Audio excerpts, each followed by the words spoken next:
اعوذ باللہ من الشیطان الرجیم بسم اللہ الرحمن الرحیم یا ایہا الذین آمنوا اذا قمتم الی الصلاة فاغسلوا وجوہکم، اے ایمان والو جب کبھی بھی تم نماز کی طرف کھڑے ہو تو اپنے چہروں کو دھو لیا کرو۔ چہرہ جہاں سے ماتھے کے بال عموماً جمتے ہیں اس سے لے کر تھوڑی کے نیچے تک، اور ایک کان کی لو سے لے کر دوسرے کان کی لو تک۔ تو یہ پہلی چیز ارشاد فرمائی کہ اپنے چہروں کو دھو لیا کرو۔ وَأَيْدِيَكُمْ، اور اپنے ہاتھوں کو۔ عربی زبان میں ید کا لفظ جو ہے وہ شولڈر سے لے کر پورے ہاتھ پر بولا جاتا ہے یوں، تو اس لیے ساتھ ہی مینشن کر دی اس کی باؤنڈریز بھی۔ وَأَيْدِيَكُمْ إِلَى الْمَرَافِقِ، اور اپنے ہاتھوں کو دھو لیا کرو کوہنیوں تک۔ تک کا مطلب ہے کہ کوہنیاں بھی بیچ میں شامل ہے۔ جیسے ہم کہتے ہیں کہ اسلام آباد سے جہلم تک کا سفر، تو جہلم بھی اس میں شامل ہوگا، جہلم میں پہنچیں گے تو تبھی سفر مکمل ہوگا۔ تو کوہنیوں کو بھی دھو لیا کرو۔ دو چیزیں، وَامْسَحُوا بِرُؤُوسِكُمْ، اور مسح کر لیا کرو اپنے سروں کا۔ اب اس میں مطلقاً سر کا ذکر آیا تو پورے سر کا مسح ہے، وہ انشاءاللہ بخاری اور مسلم کی متفق علیہ احادیث کی روشنی میں آگے بیان بھی کر دوں گا۔ وَأَرْجُلَكُمْ إِلَى الْكَعْبَيْنِ، اور پاؤں کو ٹخنوں تک۔ کیا کرنا ہے؟ اگر ترتیب میں دیکھیں تو اس کا مطلب یہی ڈائریکٹ بن رہا ہے کہ پاؤں کو ٹخنوں تک مسح کر لو، لیکن عربی لنگوسٹک کے اعتبار سے یہ ترجمہ غلط ہے۔ اس کی وجہ یہ ہے کہ برؤوسکم کی جو بے آ رہی ہے، با جس کو عربی میں کہتے ہیں، تو یہ آگے جتنے الفاظ آئیں گے اس کو زیر دے گی اگر اس کے تحت ہوں گے۔ تو اگر آیت یہ ہوتی برؤوسکم وارجلکم، تو پھر ترجمہ یہ بنتا کہ مسح کرو اپنے سروں کا اور اپنے پاؤں کا بھی، لیکن یہاں آیا ہے وَأَرْجُلَكُمْ، زبر آ گیا۔ اس کی مثال قرآن پاک میں سورۃ النساء کی آیت نمبر 136 ہے، یا ایھا الذین آمنوا آمنوا باللہ ورسلہ والکتاب الذی نزل علی رسلہ۔ دیکھیں ساری زیر آ رہی ہیں، باللہ اللہ کے ساتھ با ہی تو ہا کے نیچے زیر آئی، تو آگے ورسولہ، ورسولہ لفظ ہوتا ہے، لیکن رسول ہی کی لام کی جو زیر ہے وہ اس کی وجہ سے بنی ہے، با کی وجہ سے۔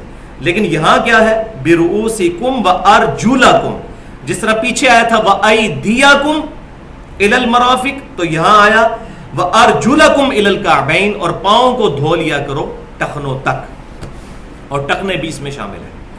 تو اس میں اہل تشیع کا جو ہمارے بھائیوں کا اختلاف ہے وہ اس کا ڈائریکٹ ترجمہ کرتے ہیں، اور وہ بھی یہ مانتے ہیں کہ قرآن پاک کی جو اس وقت ہمارے پاس قرات مصحف کی شکل میں موجود ہے، جس پہ پوری امت کا اہل سنت اور اہل تشیع دونوں کا اجماع ہے، اس میں قرات یہی ہے ارجلکم۔ اس کا ترجمہ ان کے نزدیک بھی یہی بنتا ہے، لیکن وہ کہتے ہیں کہ قرآن پاک چونکہ 7 قرات میں نازل ہوا، اور ہم بھی مانتے ہیں اس بات کو، بخاری اور مسلم میں بھی موجود ہے، تو وہ کہتے ہیں کہ ایک قرات کے اندر ارجلکم بھی ہے، تو بالکل ہے اہل سنت کی قرات میں بھی ارجلکم ہے، لیکن وہ موزوں اور جرابوں پر مسح کے اعتبار سے ہے۔ باقی قرآن پاک کا جو اس وقت مصحف موجود ہے اس کا ترجمہ یہی بنتا ہے، بالکل ایمانداری کے ساتھ۔ اور میرے بارے میں تو کوئی بدگمانی اس حوالے سے کر نہیں سکتا، میں تو پوری امت کے معاملات کو ساتھ لے کر چلتا ہوں۔ پوری علی وجہ بصیرت اس کا ترجمہ یہی بنتا ہے کہ پاؤں کو دھو لیا کرو ٹخنوں تک۔ لیکن اس میں ایک تابعی کا میں نے بتایا تھا پچھلی دفعہ بھی کہ سیدنا اکرمہ جو ابن عباس رضی اللہ تعالی عنہما کے شاگرد تھے، ان سے المصنف ابن ابی شیبہ میں انٹرنیشنل نمبرنگ کے مطابق 178 نمبر اثر ہے کہ وہ پاؤں کا مسح ہی کیا کرتے تھے اور اسی کی طرف لوگوں کو قائل کرتے تھے۔ لیکن بات وہی ہے کہ جب تک نبی صلی اللہ علیہ وسلم اور صحابہ اکرام علیہم رضوان کی اجماع کی مخالفت نہ ہو، اس وقت تک ہی تابعی کا قول ایکسیپٹیبل ہوگا، ادروائز ان کا اجتہادی ذاتی مسئلہ ہے، وہ امت کے لیے ماننا ضروری نہیں ہے۔ تو وَأَرْجُلَكُمْ إِلَى الْكَعْبَيْنِ، تو اپنے پاؤں کو دھو ٹخنوں سمیت، ٹخنوں تک۔ اب مزے کی بات یہ ہے کہ اہل تشیع بھائی بھی نیچرلی اس بات کو ایکسیپٹ کر چکے ہیں کہ پاؤں کو دھونا چاہیے۔ اس کی وجہ یہ ہے کہ جب وہ وضو کرنے کے لیے آتے ہیں تو وہ پاؤں پہلے آگے دھوتے ہیں۔ ان سے اگر پوچھیں تو وہ کہتے ہیں یہ وضو کا حصہ نہیں ہے، ہم ویسے پاؤں گندے ہوئے ہوتے ہیں تو دھوتے ہیں۔ اس کا مطلب ہے یہ نیچر کے قریب ہے کہ پاؤں کو خالی مسح کرنے سے گزارا نہیں چلے گا، پاؤں پہ مٹی بڑی لگتی ہے۔ تو وہ بھی یہ بات مانتے ہیں اس بات پر کہ وہ آ کر وضو سے پہلے پاؤں دھوتے ہیں، اور ہمارے اہل سنت بھائی جو ہیں وہ کم علمی کی وجہ سے کہتے ہیں یہ پہلے پیر دھوندے ہیں. وہ پاؤں نہیں دھوتے، وہ پہلے پاؤں ویسے صاف کر رہے ہوتے ہیں، وضو کے حصے کے طور پر نہیں. لیکن یہ بات نیچرلی ان کو بھی سمجھ آ چکی ہے کہ پاؤں دھوئے بغیر چارہ نہیں ہے، ورنہ مٹی اترے گی نہیں خالی مسح کرنے سے. تو الحمدللہ اہل تشیع میں بھی ایسے لوگ موجود ہیں جو پاؤں دھونے کے قائل ہیں. اہل تشیع کا ایک فرقہ جو ہے اس وقت شام کے اندر، جس کو زیدیہ کہتے ہیں، وہ وضو میں پاؤں دھونے کے قائل ہیں. اور میں نے بتایا تھا کہ جو ثاقب اکبر صاحب نے کتاب لکھی ہے پاکستان کے دینی مسالک، اس میں تمام جو مکاتب فکر ہیں ان کے علماء کے انٹرویوز کر کے ان کے عقائد لکھے ہیں. اس میں جو اہل تشیع کے اندر انہوں نے لکھ دیا ہے کہ اہل تشیع کا ایک گروہ جو ہے جو زیدیہ ہے، جو امام زید کو مانتا ہے اپنا امام ائمہ اہل بیت میں سے، تو وہ پاؤں دھونے کا قائل ہے. لہٰذا یہ کسی حد تک چیز زیادہ مضبوط ہو جاتی ہے اس حوالے سے. وَإِن كُنتُمْ جُنُبًا فَطَّهَّرُوا، اور اگر تم جنوبی ہو جاؤ، تم پر غسل فرض ہو جائے تو طہارت حاصل کر لیا کرو. وَإِن كُنتُمْ مَرْضَىٰ، اور اگر تم مریض ہو، یہ کیٹاسٹرافک کنڈیشن آ سکتی ہے کہ مریض ہو، او علی سفرین، یا سفر پر ہو، او جاء احد منکم من الغائط، یا تم میں سے کوئی شخص نچلی جگہ سے آیا ہے، یعنی قضاء حاجت کرنے کے بعد آیا ہے، اور یعنی اس نے نماز پڑھنی ہے تو اس کے لیے وضو. ویسے قضاء حاجت کر کے وضو کرنا ضروری نہیں ہے، نماز کے لیے ان کنڈیشنز کے ساتھ ہے، یا مریض ہے، یا سفر پر ہے، یا پھر وہ جو ہے وہ قضاء حاجت کر کے آیا، استنجا کر کے آیا، او لامستم النساء، یا اپنی عورتوں کو چھو لیا، مراد یہ کہ ان کے ساتھ صحبت کی، تو اس کی وجہ سے بھی غسل ہو گیا فرض. فلم تجدوا ماء، اور وہ پھر پانی نہ پائے تو کیا کرے؟ فتیمموا صعیدا طیبا، تو وہ پاک صاف مٹی کے ساتھ تیمم کر لے. اور کیا طریقہ ساتھ ہی بتا دیا، فامسحوا بوجوہکم، چہرہ اپنے چہروں کا مسح کر لو، یعنی مٹی پہ مارا اور چہرے کا مسح. آگے انشاءاللہ ڈیٹیل میں حدیث کے ساتھ پورا طریقہ بھی بتاؤں گا. وَأَيْدِيكُم مِّنْهُ، اور اپنے ہاتھوں کو بھی مٹی کے ساتھ مسح کر لو. تو اب ید کا لفظ پورے اس بازو پر بولا جاتا ہے، لیکن احادیث کا اسلوب یہی بتا رہا ہے کہ یہاں اب ید سے مراد جو ہے وہ کلائی تک ہاتھ ہے. البتہ میں نے بتایا تھا کہ ایک تابعی ایسے ہیں، امام ابن شہاب زہری رحمۃ اللہ علیہ، المتوفا 124 ہجری، جو امام ابو حنیفہ رحمۃ اللہ علیہ کے استاد ہیں، ان سے صحیح سند سے المصنف ابن ابی شیبہ میں انٹرنیشنل نمبرنگ کے مطابق 1684 نمبر اثر ہے کہ وہ کہتے ہیں کہ تیمم کے لیے 2 ضربیں ہیں. پہلی ضرب جو ہے چہرے کے مسح کے لیے، اور دوسری ضرب ذراعین کے لیے. تو ذرا عربی زبان میں یہ درمیانی انگلی کی نوک سے لے کر کوہنی تک کو کہتے ہیں. تو وہ کہتے ہیں کہ پورا یہ مسح کیا جائے. اور ایک حدیث میں عمار بن یاسر سے ملتا ہے کہ وہ یہاں تک مسح کرتے تھے، لیکن نبی صلی اللہ علیہ وسلم کا جو طریقہ تعلیم فرمایا ہوا ہے صحیح بخاری اور مسلم میں، وہ صرف کلائی تک ہی ہے. وہ انشاءاللہ جب احادیث آئیں گی تو میں بتا دوں گا. اب مزے کی بات یہ ہے کہ قرآن پاک اپنی آیات کی خود حفاظت کرتا ہے. یہیں آ گیا، آپ دیکھ لیں، فَامْسَحُوا بِوُجُوهِكُمْ، با آ گئی تو وجوہکم آیا ہے، وَأَيْدِيكُمْ، اب ایدیکم نہیں آیا.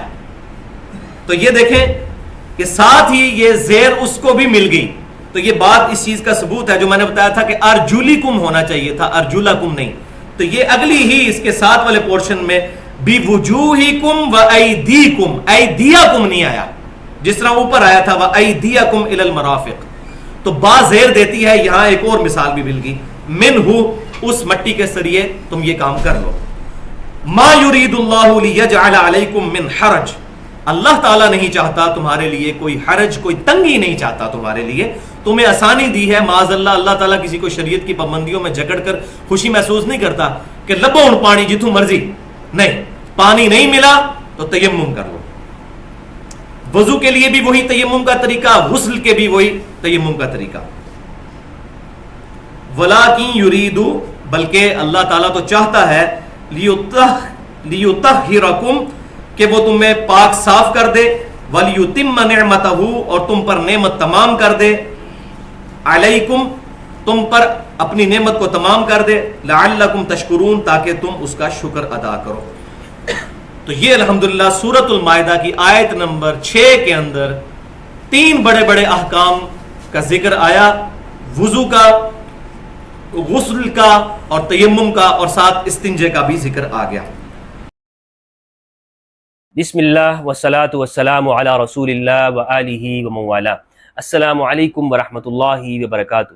امید کرتا ہوں آپ لوگ خیریت سے ہوں گے۔ اللہ عز و جل آپ سب کو اپنے حفظ و امان میں رکھے۔ قرآن مجید فرقان حمید میں تمام مؤمنین و مؤمنات کو یہ حکم دیا گیا ہے کہ وہ نماز کو قائم کرے اور زکوٰۃ کو ادا کرے۔ نماز پڑھنا ہر مؤمن اور مؤمنہ کے اوپر فرض ہے، لیکن نماز کو وضو کے ساتھ پڑھنا فرض ہے۔ وضو کے بغیر نماز ادا نہیں ہوتی ہے۔ قرآن مجید کے اندر وضو کے فرائض بیان کیے گئے ہیں، بہت آسانی کے ساتھ اللہ سبحانہ و تعالیٰ نے واضح الفاظ کے اندر قرآن کی آیت موجود ہے، وضو کے فرائض کو بتایا گیا ہے۔ لیکن افسوس کے ساتھ آج مسلم امہ کے اندر جہاں دوسری چیزوں میں اختلاف ہے، وہاں وضو کے معاملے کے اندر بھی اختلاف ہے، اور سنہ اور شیعہ دونوں میں اختلاف پایا جاتا ہے، اور ایک دوسرے کے اوپر طعن کیا جاتا ہے، متون کرتے ہیں اور اعتراضات قائم کیے جاتے ہیں۔ تو لہٰذا ضرورت یہ ہے کہ مسلم امہ کے ان اختلافات کو سمجھا جائے اور قرآن و سنت کے مطابق کوئی ایسی راہ نکالی جائے کہ جس سے مسلم امہ کے ان اختلافات کو آسانی کے ساتھ ہم سمجھ سکیں اور قرآن و سنت کے کیا قریب ہے اس کو بیان کیا جا سکے، اور یہ جو نفرتیں ہیں اس دوریوں میں کمی آ سکے۔ اور دیکھیں ان چیزوں کے اوپر تو کوئی نفرت تو نہیں ہے اور نہ یہ، لیکن بات یہ ہے کہ پھر بھی یہ کہتے ہیں کہ جناب تمہارا وضو ٹھیک نہیں ہے، تمہارا وضو الگ ہے اور ہمارا وضو الگ ہے۔ قرآن مجید کے اندر سورہ مائدہ سورت نمبر 5 آیت نمبر 6 کے اندر اللہ سبحانہ و تعالیٰ نے ان فرائض کو ذکر کیا۔ اللہ سبحانہ و تعالیٰ نے ارشاد فرمایا، اعوذ باللہ من الشیطان الرجیم، بسم اللہ الرحمن الرحیم، یا ایھا الذین آمنوا اذا قمتم الی الصلاۃ فاغسلوا وجوہکم وایدیکم الی المرافق وامسحوا برؤوسکم وارجلکم الی الکعبین۔ اس آیت سے معلوم ہوا، اس آیت کا ترجمہ میں آپ کے سامنے پڑھتا ہوں۔ آیت کا ترجمہ یہ ہے، اللہ سبحانہ و تعالیٰ نے ارشاد فرمایا، اے ایمان والو، جب تم نماز کے ارادے کے لیے کھڑے ہو جاؤ تو اپنے چہروں کو دھو لو۔ تو چہرہ دھونا یہ نماز کے لیے کیا ہے؟ فرض ہے، یعنی وضو کے فرائض میں سے ایک ہے۔ اور اسی طرح پھر آگے فرمایا، وَأَيْدِيَكُمْ إِلَى الْمَرَافِقِ، اور اپنے ہاتھوں کو کوہنیوں سمیت، دوسرا فرض معلوم ہوا۔ وَامْسَحُوا بِرُؤُوسِكُمْ، اور اپنے سروں کا مسح کر لو، تیسرا فرض معلوم ہو گیا کہ سر پہ مسح کرنا ہے۔ وَأَرْجُلَكُمْ إِلَى الْكَعْبَيْنِ، اور پیروں کو ٹخنوں تک۔ اب یہاں پر قرآن کی آیت کے اندر یہ نہیں ہے کہ پیروں کو دھونا ہے یا پیروں کو مسح کرنا ہے، یہاں واو آ گیا ہے تو اب اختلاف ہو گیا۔ اب یہاں پر میں نے آپ کو بتایا کہ اختلاف ہے کہ پیروں کو دھونا ہے یا پیروں پہ مسح کرنا ہے۔ اہل سنت کے ہاں بھی 4 فرائض ہیں اور شیعہ اور ظاہریہ کے ہاں بھی 4 فرائض ہیں، یعنی تمام امت متفق ہے کہ وضو کے فرائض 4 ہیں، اس میں کسی کا اختلاف نہیں ہے، نہ سنیوں کا، نہ شیعہ کا، نہ ظاہریہ کا، نہ عباضیہ کا، سب یہ کہتے ہیں کہ فرائض 4 ہی ہیں۔ لیکن اب کس وضو کو دھونا ہے اور کس کو نہیں دھونا ہے، اس میں اختلاف پایا جاتا ہے۔ اہل سنت والجماعت کے ہاں بدن کے 3 اعضاء کو دھونا، یعنی جو یہاں پر فرائض بیان کیے گئے ہیں، 4 اعضاء کو بیان کیا ہے، ان میں سے 3 فرض ایسے ہیں کہ جن اعضاء کو دھویا جائے گا اور 1 عضو کا مسح کیا جائے گا، جبکہ شیعہ اور ظاہریہ کے ہاں 2 اعضاء کا مسح ہے اور 2 اعضاء کو دھونا ہے۔ اب اہل سنت کہتے ہیں کہ چہرے، ہاتھوں اور پیروں کو دھویا جائے گا اور صرف سر کا مسح کیا جائے گا۔ ظاہریہ اور شیعہ کہتے ہیں کہ نہیں، چہرے اور ہاتھوں کو دھونا ہے اور پیروں اور سر کا مسح کرنا ہے، اور دونوں کے اپنے اپنے دلائل ہیں۔ ابن حزم ظاہری رحمہ اللہ نے المحلہ جلد 1 کے اندر یہ لکھا ہے، آپ دیکھ سکتے ہیں کہ وہ یہ کہتے ہیں کہ قرآن مجید کی آیت یہ مسح کے اوپر نازل ہوئی، یعنی ان کا موقف بنیادی طور پر یہی ہے کہ یہاں پر مسح کا حکم دیا گیا ہے، اور آپ اس میں وَأَرْجُلِ پڑھیں یا وَأَرْجُلَ پڑھیں، ان کے ہاں یہی ہے کہ آپ نے پیروں کو مسح کرنا ہے۔ ابن حزم ظاہری، اور یہ بھی اہل سنت میں سے ہے، شیعہ میں سے نہیں ہے، تو ان کا موقف میں نے آپ کو پہلے بیان کر دیا کہ یہ مسح کے بالکل قائل ہیں۔ اہل سنت یہ کہتے ہیں کہ نہیں، پیروں کو آپ نے دھونا ہے، اور اہل سنت والجماعت کے ہاں قرآن مجید کی اس آیت میں کہ یہاں پر اس کا عطف ہے وَامْسَحُوا بِرُؤُوسِكُمْ، تو اہل سنت کے ہاں اس کا عطف ہے فَاغْسِلُوا وُجُوهَكُمْ۔ اہل سنت کہتے ہیں کہ یہاں پہ ارجلا زبر ہے، نصب ہے، تو لہٰذا یہ مفعول بھی ہے، اس کو عطف کرتے ہیں وجوہکم، یعنی چہروں کو دھویا جائے گا تو پیروں کو بھی دھویا جائے گا۔ شیعہ کہتے ہیں نہیں، اس کا عطف آپ نے کرنا ہے قریب میں ہی، ایسا نہیں ہو سکتا کہ آپ ایک عطف کو لے کر وہاں پہ دور لے جائیں، معطوف علیہ کے درمیان میں کوئی اجنبی فاصلہ نہیں ہونا چاہیے، اور یہ نحو کا اور گرامر کا قاعدہ ہے۔ تو اس لیے وہ اہل تشیع کہتے ہیں نہیں، اس کا عطف ہوگا رؤوس کے اوپر، اور آپ اس کو خواہ ارجلا پڑھیں یا ارجلی پڑھیں، اس سے ثابت مسح ہی ہوتا ہے۔ ان کا استدلال یہ، اور ظاہریہ کا بھی یہ استدلال ہے اور شیعہ کا، وہ کہتے ہیں کہ یہاں پر اگر آپ اس کو ارجلا پڑھ رہے ہیں تو یہ اس کا عطف ہو رہا ہے رؤوس کے محل کے اوپر، اور رؤوس کا جو محل ہے وَامْسَحُوا بِرُؤُوس، یعنی وَامْسَحُوا رؤوسکم، اصل میں یہ محل چونکہ منصوب ہے اس کا تو ارجلا بھی منصوب ہے۔ لیکن اگر آپ مجہور پڑھیں گے، اور مجہور کی جو قرات ہے یہ متواتر ہے، اور ہمارے استاد محترم علامہ غلام رسول سعیدی رحمہ اللہ، انہوں نے بھی اور دیگر مفسرین نے بھی اس آیت کی تشریح میں جہاں شیعہ کو جواب دیے وہاں اس بات کو تسلیم کیا ہے کہ وَأَرْجُلِكُمْ کی قرات یہ متواتر ہے، یہ ایسی نہیں ہے کہ کوئی شاذ قرات ہو، بلکہ یہ بھی متواتر قرات ہے۔ علامہ غلام رسول سعیدی رحمہ اللہ فرماتے ہیں ارجلکم اور ارجلکم دو متواتر قراتیں ہیں، دو متواتر قراتیں ہیں۔ اسی لیے ہمارے ہاں احناف نے ارجلکم سے استدلال کیا ہے پیروں پہ مسح کرنا۔ اب یہ تفصیل آپ کو بتاتا ہوں۔ تو لہٰذا یہ شیعہ کا اور سنہ کا اختلاف ہے۔ اہل سنت کے ہاں دلائل ہیں، احادیث ہیں بخاری کی، اور بخاری کی ایک روایت میں آپ کے سامنے پیش کرتا ہوں۔ عبداللہ ابن عمر رضی اللہ تعالیٰ عنہ سے روایت کرتے ہیں کہ ایک سفر میں نبی صلی اللہ علیہ وآلہ وسلم سے ہم پیچھے رہ گئے تھے، پھر آپ ہم سے عامل دراحل ہے کہ ہم نے عصر کی نماز میں دیر کر دی تھی، سو ہم وضو کرنے لگے اور پیروں پر مسح کرنے لگے، تو آپ نے آواز بلند فرمایا ویل للعقاب من النار، ویل للعقاب من النار۔ صحیح بخاری، صحیح مسلم اور سنن ترمذی، احادیث کا نمبر میں آپ کو اسکرین پہ شو ہو جائے گا۔ تو اہل سنت کے دلائل ہیں احادیث سے کہ اس میں یہاں پر پیروں پر دھونا ہے اور مسح نہیں کرنا ہے۔ شیعہ اور ظاہریہ کے اپنے دلائل موجود ہیں، ان میں سے چند میں آپ کے سامنے رکھتا ہوں، اور پھر میں اپنا موقف بھی آپ کے سامنے پیش کروں گا، اور کہ ہم کس طرح سے ان میں جمع کر سکتے ہیں اور عمل کر سکتے ہیں۔ اچھا، جو میں نے اس حوالے سے جو تحقیق کی ہے تو صحیح بخاری کی ایک روایت ہے جس میں ہمیں معلوم یہ ہوتا ہے کہ امام علی علیہ السلام نے نبی صلی اللہ علیہ وآلہ وسلم کے وضو کا طریقہ بتایا، اور یہ حدیث روایت کی ہے بخاری نے اپنی کتاب میں 5616 میں، ابو داود نے اپنی سنن میں، حدیث کا نمبر ہے 3718 میں، اور اصل میں اس میں وضو کا طریقہ یعنی بیان تو کیا جا رہا ہے، لیکن بخاری نے اس کو اس لیے ذکر کیا ہے، بخاری استدلال کر رہے ہیں کہ آپ کھڑے ہو کر بھی پانی پی سکتے ہیں، آپ کھڑے ہو کر بھی پانی پی سکتے ہیں۔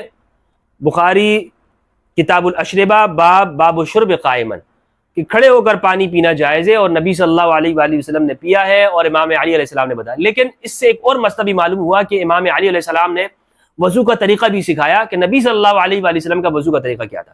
حدثنا شعبہ حدثنا عبد الملک بن میسرہ سمعت النزال بن سبورہ يحدث عن علی رضی اللہ عنہ علیہ السلام انه صلى الظہر ثم قعد في حوائج الناس في رحبۃ الکوفہ۔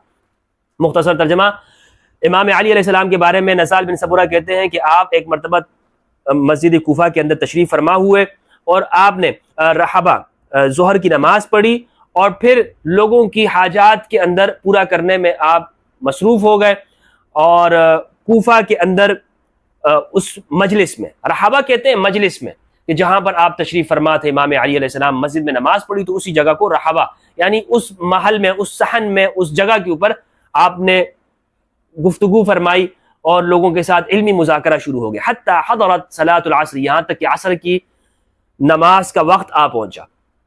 تو اب آپ نے پانی منگوایا، ثم اوتی بماء فشرب، اب آپ کے پاس خادمین نے پانی لے آئے اور آپ نے اس میں سے فشرب پانی پیا، وغسل وجهه ويديه، آپ نے اپنے چہرے کو دھویا اور اپنے ہاتھوں کو دھویا، وذکر رأسه ورجليه۔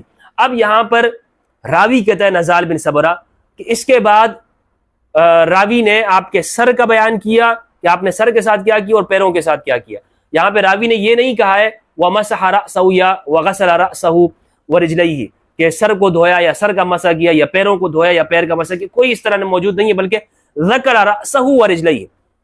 اور پھر امام علی علیہ السلام نے یہ بیان کیا کہ نبی صلی اللہ علیہ وآلہ وسلم نے سر کے ساتھ کیا کیا تھا، کیا معاملہ کیا تھا وضو کے لیے، اور پیروں کے ساتھ کیا کیا تھا۔ راوی نے اس کے اندر بیان نہیں کیا، یہ بخاری کی اس روایت سے ہمیں معلوم نہیں ہوگا کہ سر پہ پیروں کے اوپر مسح کیا یا نہیں کیا۔ اچھا، یہی حدیث بالکل اسی سند کے ساتھ مسند طیالسی کے اندر موجود ہے۔ مسند طیالسی میں ابو داود سلیمان بن داود بن الجارود الطیالسی المتوفی 204 ہجری نے مسند علی کے اندر اسی روایت کو نقل کیا، اور یہ بشرط بخاری و مسلم ہے، یعنی جو راوی بخاری کے راوی ہے نزال بن صبرہ، شعبہ اور یہ تمام راوی، وہ سب یہی راوی اس کے اندر موجود ہیں، کوئی فرق نہیں ہے۔ اور یہ آپ کو معلوم ہونا چاہیے کہ یہ جو طیالسی رحمہ اللہ ہے، یہ امام بخاری سے 50 سال پہلے ہے، ان کی وفات ہے 204 ہجری میں، اور بخاری ہے 256 ہجری کے، تو بہت بڑا فرق ہے۔ تو پہلی روایت ہے مسند طیالسی کی، معتبر وہی ہے، بخاری اس کے بعد ہے۔ یہ ہم کہہ سکتے ہیں کہ بخاری نے وہاں سے لی ہے، لیکن یہ نہیں کہہ سکتے طیالسی نے بخاری سے لی ہے۔ اب طیالسی کے اندر کیا روایت ہے؟ طیالسی کے اندر یہ ہے الفاظ حدثنا ابو داؤد قال حدثنا شعبہ قال اخبرنی عبد الملک بن میسر، بالکل وہی ہے، بالکل وہی روایت ہے، وہی سند ہے۔ قال سمعت النزار بن صبرہ يقول صلى علي رضی اللہ عنہ الظہر في الرحبة ثم جلس في حوائج الناس حتى حضرت العصر، عصر کی نماز کا جب وقت آ پہنچا، پہلے ساری وہی گفتگو ہے کہ آپ تشریف فرمائے ہوئے لوگوں کی ضروریات پوری کرنے میں، ان سے مجالس، ان کے سوال جواب دینے میں، علمی گفتگو کرنے میں۔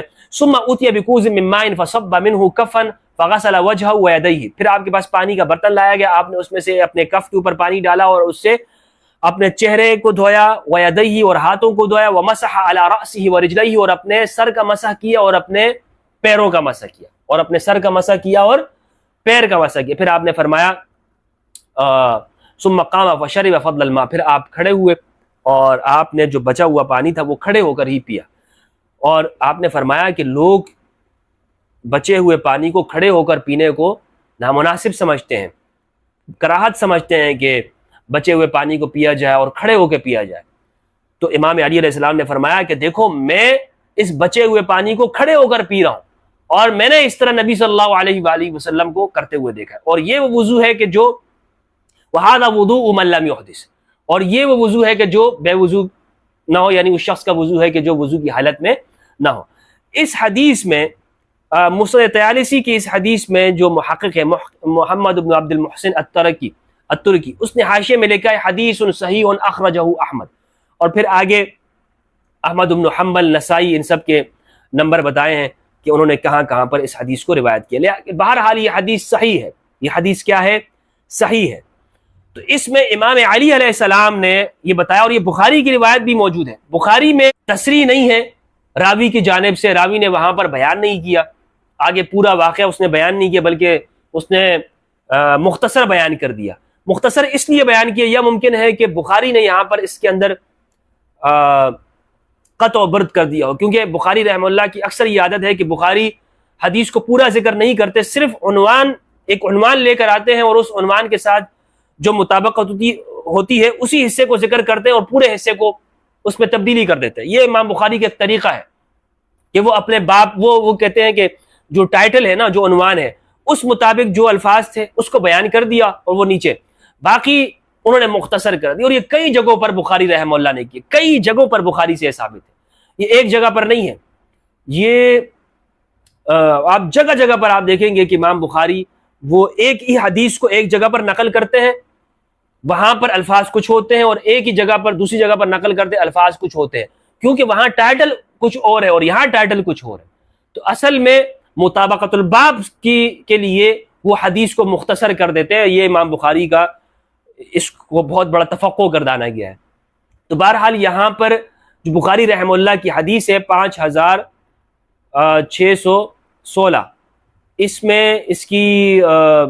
اس میں یہ موجود نہیں ہے کہ سر پہ مسح کیا، لیکن بالکل اسی سند کے ساتھ جو مسند طیالسی کے اندر ہے، اور میں نے آپ کو بتایا مسند طیالسی یہ مقدم ہے بخاری سے، اس میں موجود ہے کہ سر کے اوپر مسح کیا۔ اب اہل سنت کے پیروں کے اوپر امام علی علیہ السلام نے مسح کیا، اور فرمایا کہ اس طرح نبی صلی اللہ علیہ وآلہ وسلم نے کیا۔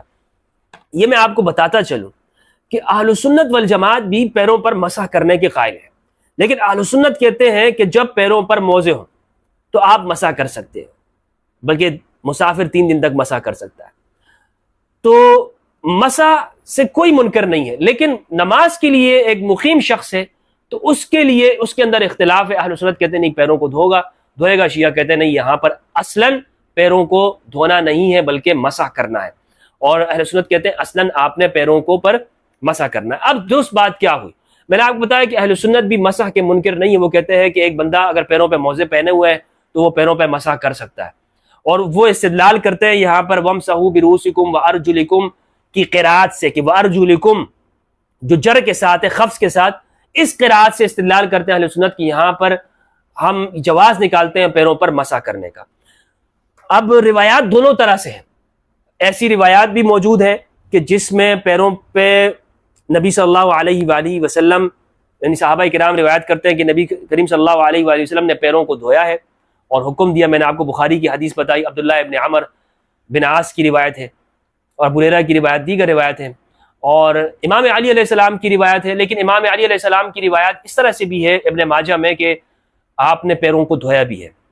تو اب اس میں تطبیق کرنا ضروری ہے، اور تطبیق یہ ہے کہ میرے نزدیک اگر ایک شخص پیروں کو دھوتا ہے اور ان کے پاس اپنے دلائل موجود ہے اور اپنے اجتہاد کے اوپر ہے تو یہ بھی درست ہے، اور اگر ایک شخص پیروں پر مسح کرتا ہے تو یہ بھی درست ہے، قرآن و سنت کے مطابق ہے، دونوں طریقے قرآن و سنت ہیں، اسی لیے ہمارے فقہاء نے دونوں سے مسائل کو اخذ کیا ہے۔ تو یہ جو ہمارے ہاں شدت اختیار کی جاتی ہے کسی مسئلے میں اور دوسرے پر طعن کیا جاتا ہے، یہ طریقہ ٹھیک نہیں، یہ لا علمی ہے کہ جناب یہ دیکھو ان کو شیعوں کا وضو ہی الگ ہے، وہ تو وضو ہی وہ کھڑے ہو کر وضو کر رہے ہوتے ہیں، ان کی عبادت گاہیں ہی الگ ہے۔ تو یہ جو طریقہ ہے نا، یہ لا علمی اور جہالت ہے، یہ درست نہیں ہے، بلکہ یہ اگر میں آپ سے حقیقت کے اوپر مبنی بات کہوں تو جو وہ ارجلکم کی قرات ہے یہ متواتر، یعنی یہ زیادہ متواتر ہے، دونوں متواتر قرات ہیں بہرحال۔ تو سنہ اور شیعہ دونوں کا جو وضو ہے اپنے اپنے دونوں کے دلائل ہیں۔